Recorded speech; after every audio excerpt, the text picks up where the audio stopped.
ആദ്യ പ്രവാചകൻ ആദം നബി അലൈഹിസ്സലാമും അന്ത്യപ്രവാചകൻ മുഹമ്മദ് നബിയും ഉൾക്കൊള്ളുന്ന വിശുദ്ധ ഖുർആനിൽ പരാമർശിക്കപ്പെട്ട 25 നബിമാരുടെ പേരുകൾ നാം അറിഞ്ഞിരിക്കൽ അത്യാവശ്യമാണ്.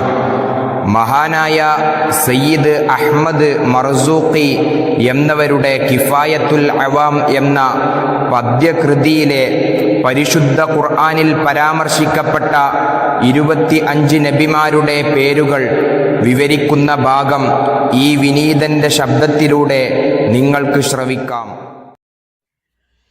تفصيل 25 لزم كل مكلف وحقق واغتنم هم آدم إدريس نوح هود مع صالح وإبراهيم كل متبع لوط وإسماعيل إسحاق كذا يعقوب يوسف وأيوب شعيب هارون وموسى واليسع ذو الكفل داود سليمان التبع إلياس يونس زكريا يحيى عيسى وطه خاتم دعويا.